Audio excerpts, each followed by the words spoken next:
నిజంగా నాకు నిన్న మొన్న ఢిల్లీలో జరిగిన సంఘటనలు చూస్తుంటే కళ్ళల్లో నీళ్లు తిరిగినాయి. మనిషి అనేవాడికి ఎవరికైనా సరే మనసంటూ ఉంటే ఢిల్లీలో జరిగిన సంఘటనలు చూసిన తర్వాత మనసు చలించక మానదు. పిల్లల్ని కుల్లబొడుస్తున్నారు. ఏమడిగినారు పిల్లలు?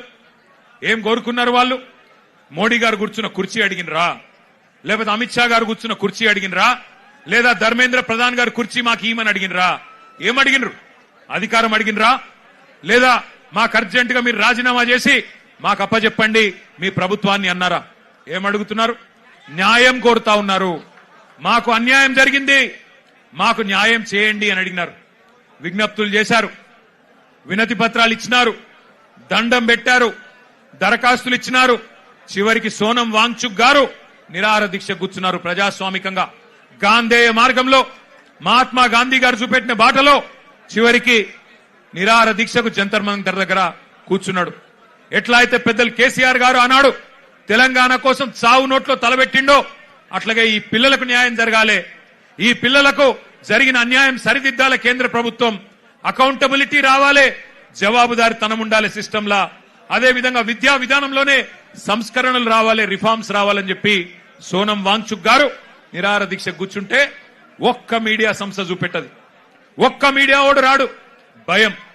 ఏం చేస్తారో, ఎక్కడ ఐటీ దాడులు చేస్తారో, ఎక్కడ సిబిఐని పంపిస్తారో, ఎక్కడ ఈడీని పంపిస్తారో, ఎక్కడ తమ వేట కుక్కలను పంపి ఇబ్బంది పెడతారో అని భయం.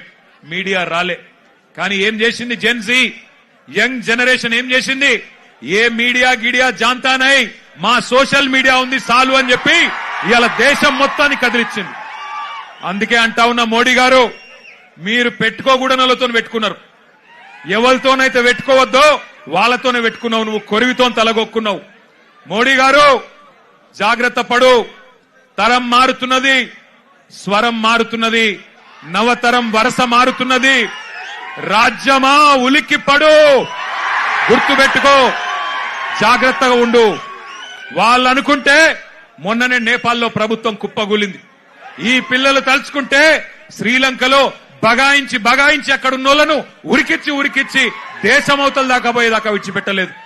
కాబట్టి ఎవరితోని పెట్టుకోవద్దో మోడీ గారు, వాళ్ళతోనే పెట్టుకున్నావు. వాళ్ళ అహం మీద